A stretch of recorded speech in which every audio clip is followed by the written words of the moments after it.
So yung korupsyon lumilinaw na mula baba hanggang taas. Kaya systematic yung problem. Kailangan magsama-sama mga Pilipino para mawakasan yung sistema na to ng mga corrupt na dynasty. Kaya nandito tayo para igiit na tama na, sobra na ang korupsyon. Kasi talagang sawang-sawa na tayo sa baha. Yan ang pag-uusapan natin sa video na ito. Yung rally na ginawa kahapon, which is November 30. Yan yung pinagsisigawan nitong mga ob-ob na mga vloggers na pinakamalaking rally na mangyayari at magaganap ngayong taon na ito. Sapagkat ito nga ay pangungunahan ng mga pinakamaraming tao, pinakamaraming kasapi ng simbahang Katoliko. Yan yung pinagyayabang nitong mga ob-ob na mga vloggers dito sa social media. Sapagkat nung nagrally ang Iglesia ni Cristo, wala yan. 2% lang yan ng kabuuan ng populasyon dito sa Pilipinas. Samantalang ang mga Katoliko, 98% Katoliko. Kaya pag nagrally yan, ibig sabihin, babaha ang isang lugar kung saan yan magtitipon-tipon.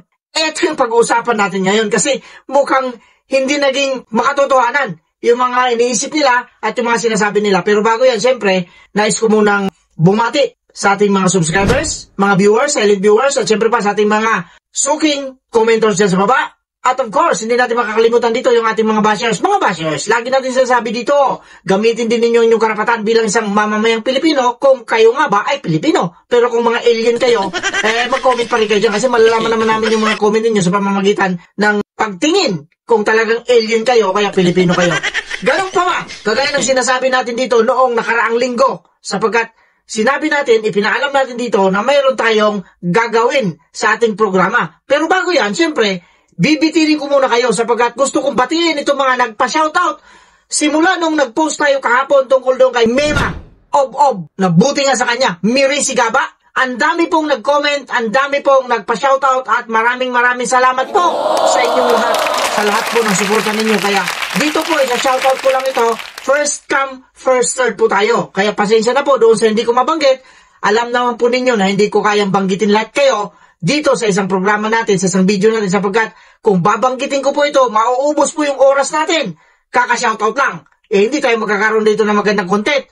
Pero ganun pa man, gagawa tayo ng paraan. Ito, meron ako na-ready rito ng mga 6, kaya maswerteng 6, eto yun. Magsimula na tayo. Shoutout daw from lokal ng Madapdap, distrito ng Pampanga North. Galing po ito kay kapatid ng Martin Canonoy. Shoutout po sa inyo dyan, kapatid. At eto pa, from lokal ng Nobileta, Cavite. Galing po ito kay kapatid na Ariel Samartino. Shoutout po sa inyo dyan, kapatid. Meron pa rito, Ecclesiastical District of British Columbia, Vancouver, lokal ng Burnaby. Galing po ito kay kapatid na Bobby. Shoutout po sa inyo dyan, kapatid. At meron pa dito, from lokal ng San Vicente, GWS. Galing po ito kay kapatid na Dionisio Lohera. At meron pa po, lokal ng Modesta, distrito ng Marikina City. Galing po ito kay kapatid na Alan Santos. Shoutout po sa inyo dyan. At last but not the least, lokal ng Dao, Lubao, Pampanga. Galing po ito kay kapatid na Reden Bayane. Yan lang po muna yung mababanggit natin dito. Pero huwag kayong mag-alala, kagaya na sinasabi natin dito at paulit-ulit natin sinasabi, gagawa ng paraan si Boss Rick para mabanggit ko po lahat ng mga pa-shoutout ninyo. Yan po, maliwanag po yan. Maraming salamat. Ngayon, tuloy-tuloy tayo. Pero bago tayo magsimula, siyempre, namimiss ko ito. Ito yun, sinasabi ko rito. Itong napakagandang intro natin na ito naman yung inaabangan talaga ng mga kapatid natin, yung mga suking subscribers natin, yung suking manunod natin dito. Mga commenters, ang gaganda po ng feedback. Kaya, eto po, ang nasa likod po nito ay si kapatid na VC Production at yan po ang pag-uusapan natin mamaya pagkatapos po ng intro natin. Eto, pasok po na natin yung intro. Ganda! Pilipinas! Ano na?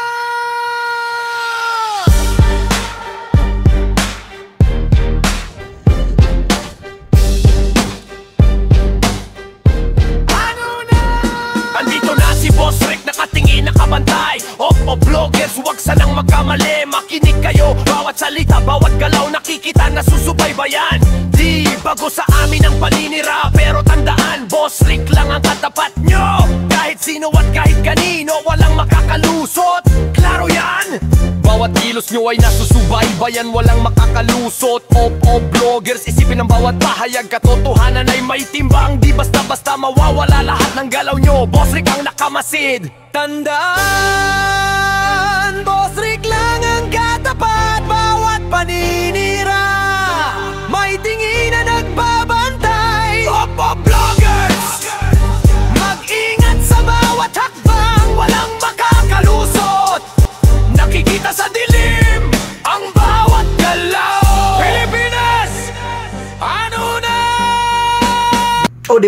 talagang mapapaindak ka sa ganda ng theme song dito sa ating munting channel. At muli po, maraming salamat kapatid ng VC Production. Eto na po, isisingit ko lang. Kagaya nung kung maalala ninyo, noong nakaraang linggo, may nabanggit po ako rito na sa susunod na linggo, gagawa tayo ng makabuluhan dito sa programa natin. Actually po, hindi po ito ang unang pagkakataon na ginawa ni Boss Rick. Nung nandun pa po tayo sa Facebook, para lang sa kaalaman ng lahat, nung nagla-live pa tayo sa Facebook, ginawa ko na po itong pagtulong sa hindi nating kapatid. Lalong-lalo na po ngayon, kapatid po itong nangangailangan. Para sa akin lang ito wala po itong sapilitan. Uunahan ko na po kayo at paalala po sa inyo, wala pong sapilitan sapagkat ito po ay tulong. Ito po ay pinagpanata namin ng isang linggo. Kagaya ng sinasabi ko rito, sinabihan ko po si kapatid na VC Production sapagkat para sa kabatiran ng lahat mga kapatid, si VC Production po ay isa pong PWD. Kung makikita ninyo dyan sa picture, yung kanyang mata po ay hindi na nakakakita. Malabo na po ang mata niya. Simula pa nung bata siya, 3 years old, naoperahan na po ito sapagkat nag-usap po kami ng masinsinan through video call kasi nga gusto ko po siyang matulungan kahit papano. Dahil syempre, sa kabila ng kanyang kapansanan, siya pa yung unang nag-alok ng tulong sa akin sa pamamagitan po ng kanta na narinig lang natin ngayon lang. Yan po yung kanta natin dito, yan po yung ginawang theme song dito sa ating munting channel ng Pilipinas Ano Na. Kung mapapansin ninyo, dyan sa kanyang muka, yung mata, ang una kong nakita. At nakakaawa po yung kanyang kalagayan sapagkat 3 years old pa lang na-opera na ito. Pero dapat 2 mata yung naopera sa kanya. Ang nangyari po, kaliwa lang yung naoperahan sapagkat kulang nga po. Alam na ninyo ang ibig ko sabihin.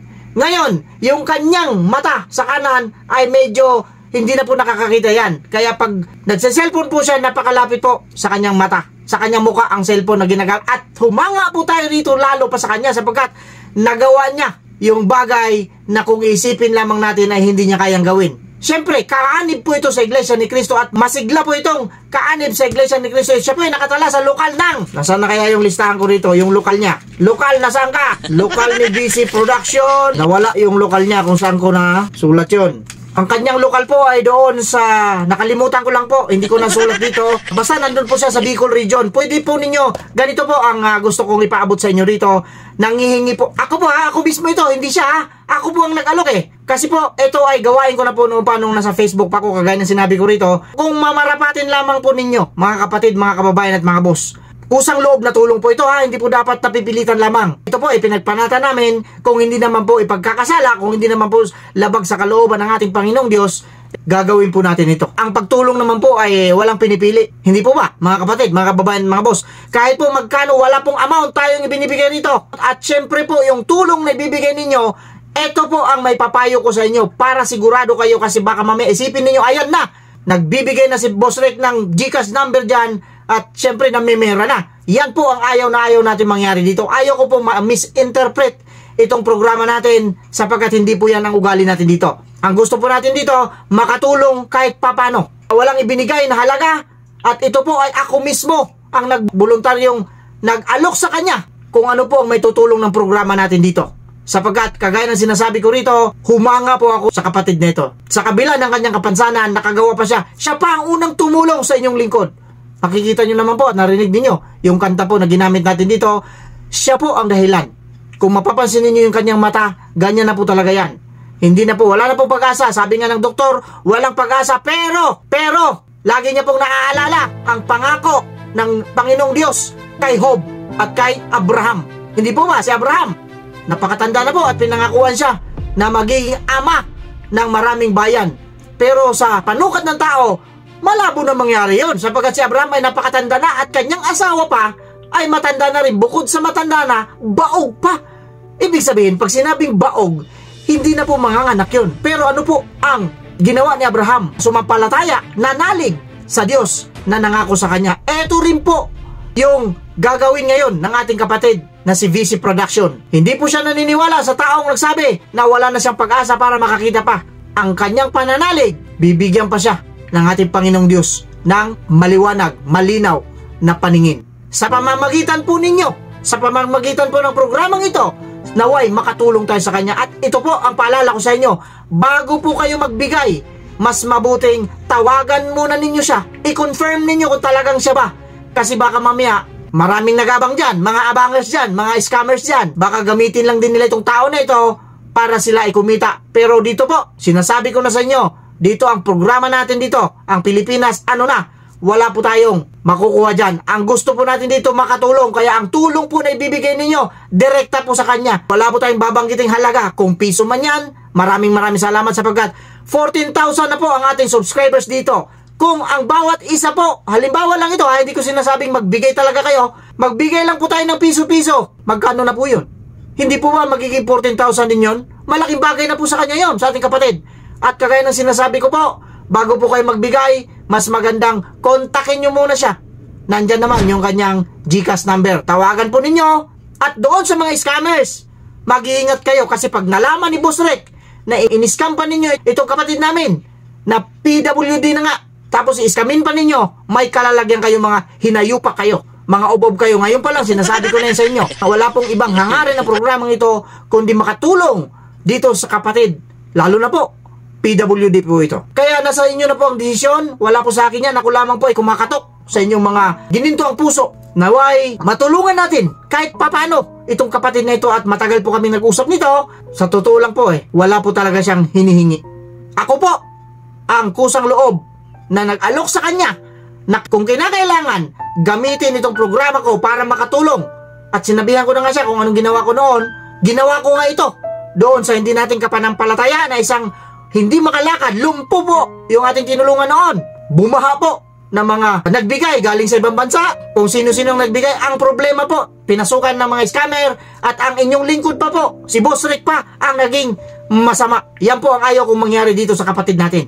Kaya, iiwasan po natin na ma-scam or mang-scam. Kagaya ng sinasabi ko rito, bago po kayong tumulong, bago po kayo magbigay ng alinmang tulong, depende na po sa lagayan, nasa sa inyo na po, kayo na po ang magpasya niyan, kontakin po muna ninyo yan. Ayan, nandyan yung kanyang GCash number. Tawagan po ninyo, i-confirm ninyo kung talagang totoo itong sinasabi ni Boss Rek, kasi pag sinabi niyang hindi yan totoo, mag-unsubscribe kayo sa akin. Pero ito rin ang hamon ko sa inyo, pag totoo itong sinasabi ko rito, dapat dublihin din ninyo ang inyong subscription sa akin. Joke lang po yun. Kidding aside, gusto ko ng programa natin dito na makatulong kahit papano. Kahit papiso-piso lang po yan, malaking bagay po yan para sa ating kapatid. With that, kagaya na sinasabi natin dito, magpatuloy tayo at mamaya, panoorin muna natin itong rally na pinagmamalaki nitong mga ob-ob ng mga vloggers kung ano na nangyari. Kasi kinukumpir nila ito doon sa rally ng Iglesia ni Cristo. Hindi po ba? Panoorin natin at mamaya magbibigay tayo ng, siyempre, malupitang reaksyon. Ito na ang video.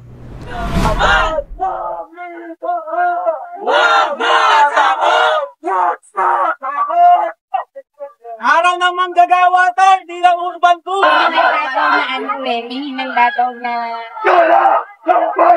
Ngayon ay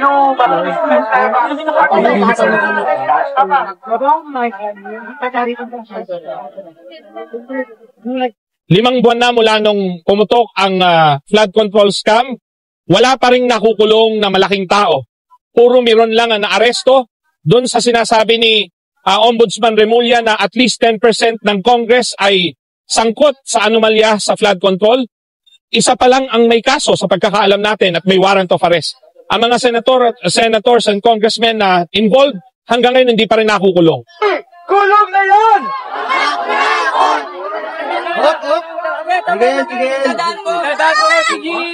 Excuse me po! Excuse me po! Excuse me po! Matabilang pa po na flood control lang nagnakaw sa atin. Ito, hindi kaya. So yung korupsyon lumilinaw na mula baba hanggang taas. Kaya systematic yung problem. Kailangan magsama-sama mga Pilipino para mawakasan yung sistema na to ng mga corrupt na dynasties. Kaya nandito tayo para igiit na tama na, sobra na ang korupsyon. Kasi talagang sawang-sawa na tayo sa baha. Muli po, bago ako magbigay ng reaksyon doon sa rally ng gaganap, tinawag nila itong Trillion March Rally. Pero, anyari, nakita naman ninyo. Tignan ninyo.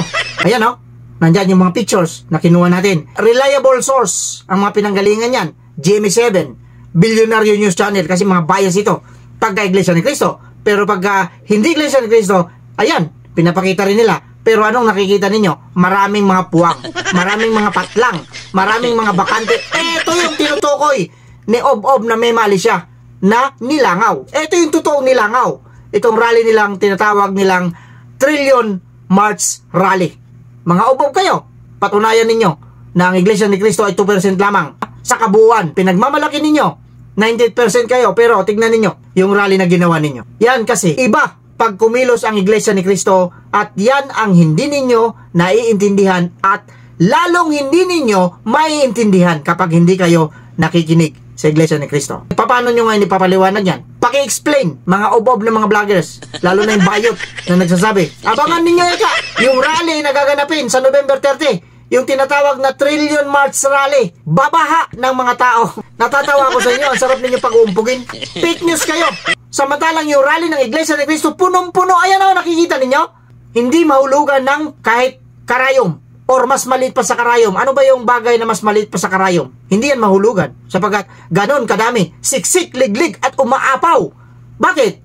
Kasama kasi namin ang Panginoong Diyos. At eto pa, paalala ko sa inyo, FYI lang mga ubob. Luzon pa lang yan ha. Wala pa yung Visayas at wala rin yung Mindanao. At hindi pa yan buong Luzon. Nandyan lang yan sa malapit sa Metro Manila. Ang pinakamalayo siguro niyan, La Union. Hindi na nakarating ang Ilocosur. Hindi na nakarating yung Cagayan. Dito naman sa South, kasi North yun eh. Sa South naman, ang pinakamalayo siguro dyan, sabihin na natin Quezon, Laguna, Batangas, Quezon. Yan lang siguro ang nakatin dyan. Or sabihin na natin mayroon dyan Bicol. Ilang porsyon ng Bicol. Sabihin na lang natin. Pero hindi lahat po. Hindi po lahat nakapunta dyan. Ganyan kasi ang kaisahan ng Iglesia ni Cristo. Kasi meron niyang pananampalataya na tinatawag. Hindi lang yan basta-basta rally-rally lang. Yan kayo, organisado, hindi ko alam. Baka mamaya, baka lang ha. Baka lang, hindi ako sigurado. Baka mamaya mayroon pa dyan hakot. At least tayo rito, hindi tayo naninigurado. Samantalang kayo, pagka ang Iglesia ni Cristo ang binabanatan ninyo, sigurado yung 3K dyan, bawat isa. Ang kakapal ng mga pagmumukha ninyo. Ipakita ninyo ngayon, may oras pa kayo. Anong oras na ngayon? May oras pa. Para pumunta kayo doon, punuin ninyo. Mahilig kayo mag-compare. Ipakita ninyo na mas marami kayo kasi sinasabi ninyo, mas marami kayong mga Katoliko. Ako wala problema sa mga Katoliko ha. May problema lang ako doon sa mga ob-ob na mga vloggers na membro ng Katoliko. Hindi lahat ng Katoliko ang binabanatan ko rito. Ito lang mga ob-ob na mga vloggers na pinag-aaway yung Katoliko at yung Iglesia ni Cristo. With all due respect po sa mga Catholics dyan, na mga subscribers natin, wala po kayo kinalaman rito. Yung binabanatan ko po rito, yung mga ob-ob ng mga vloggers na miyembro ng Katoliko na pinagyayabang ang relihiyong Katoliko kasi nga marami kayo. Totoo naman, marami talaga kayo kasi sa Biblia eh. Kayo yung parang buhangin sa dalampasigan. Tapos yung kukunin mo ron, yung matitira doon sa kamay mo, yun yung mga kapatid sa Iglesia ni Cristo. Bakit ko nasabi yun? Yun lang ang ililigtas. Yun lang ang maliligtas pagdating ng araw na paghuhukom. Tandaan ninyo yan. Hindi ang kuro-kuro. Nakasulat yan. Hindi ang palapalagay. Nakalagay yan sa Biblia. Ang Biblia tapos na ginawa eh. Mga ubob kayo. Tanong pa kayo ng tanong. Kini-question nyo pa yung rally ng Iglesia ni Cristo. Bakit linggo? Mga ubob ba kayo? Sabado pa lang. Tapos na ang pagsamba namin. Ready na kami. Kasi pinaghandaan namin yan. Bago yan magsagawa ng rally, nagpapanatayan ng bawat lokal. Buong iglesia sa buong mundo. Hindi lang dito sa Pilipinas mga ubob. Kung alam lang ninyo, sa panata pa lang nagsasakripisyo na mga kapatid. Kahit umulan, kahit bumagyo, kahit bumaha, kahit lumindol, lindol lang yan. Iglesia ni Cristo kami. Lalo na kayo, mga ob-ob kayo. Yan ang sinasabi ko sa inyo. Nandito na si Boss Rick. Pero balik tayo doon sa topic natin kanina. Ito si kapatid na VC Production. Ayan, nakikita ninyo. Tulungan po natin, mga kapatid, lalo na po doon sa mga kapatid na nakakaunawa at nakakaintindi. At syempre, doon sa mga hindi pa natin kapanampalataya, pasensya na po kayo rito ha. Hindi po kami namimilit dito. Depende po yan sa inyo. Dapat kusang loob po ang pagbibigay ninyo. Dapat masaya kayo na nagbibigay. Hindi yung nagbigay kayo, masama naman yung loob nyo. Yung loob ninyo. Wag na lang kayo magbigay. Ako na nagsasabi. Kung masama na rin lang ang loob ninyo, tapos magbibigay pa kayo, wag na lang. Mas magandang inyo na lang yung pera ninyo. Di bali na magbigay. Yung mga kapatid namin dito, yung mga subscriber namin dito, na kahit pa piso-piso, at least masaya yung loob nila na nakatulong sa kapwa. Di ba mga kapatid? Hindi po ako nagagalit dito. Ako po ay nagsusumamo sa inyong lahat na saan man kayo abutan itong video na ito. Anong lugar man kayo abutan nito, anong oras man kayo abutan dito ng video na ito, nagsusumamo po ang inyong lingkod na si Boss Rick para po dito sa ating kapatid na nangangailangan ng tulong. Hindi po ba? Wala pong mapupunta sa akin dito. Lilinawin ko lang po. Wala po. At ayoko po mangyari yon. Sapagkat tayo nga po gusto natin tumulong. Ang hinihingi ko po sa inyo yung tulong at kooperasyon po ninyo para dyan sa kapatid natin. Mapapiso man yan. Kasi hindi naman pwede siguro 75 centavos mag-send ka sa Gcash, di ba? Wala naman siguro ganon. O piso na lang mga kapatid. O, di ba? Papiso-piso lang, mayroon na tayo siguradong 14,200. Kanino mapupunta yun? Kay Boss Rick? Hindi po. Doon, yung Gcash number na yan, kanya yan, kay kapatid na VC Production. At uulitin ko, bago po kayo magbigay, tawagan po ninyo. Kung kinakailangan kausapin niyo through video call, open po siya kasi pinaliwanag ko na sa kanya kung ano ang magiging mangyayari sa ganitong sitwasyon. With that, sana po, gabayan tayo ng ating Panginoong Diyos at sana po, makatulong tayong lahat dito sa ating kapatid na nangangailangan talaga ng tulong at kung sino pa man ang kailangan natin tulungan, open po ang programa natin dito. Kung meron kayo may re-recommenda na gusto natin tulungan, pwede po. Pag-comment po kayo dyan at dapat, syempre, may proof po tayo dyan. Ito, sigurado po ako rito sapagkat kapatid po ito. Sigurado po ako rito. Mga kapatid, mga kababayan at mga boss, sana po naintindihan at naunawaan ninyo at kagaya ng sinasabi ko rito pa ulit-ulit, wala pong sapilitan ito. Magbigay kayo sa hindi, maraming salamat. Ngayon pa lang po, nagpapasalamat na ako ng maraming. Sa Diyos po lahat ng kapurihan. With that, kagaya na sinasabi natin dito, mag-iingat po tayong lahat. Pura lang sa mataong, ob-ob. Kamusta ang inyong rally? Trillion, nabubulol ako, Trillion March rally. Ha? Oh, yan ang sinasabi namin sa inyo. Diba? Ob-ob kasi kayo.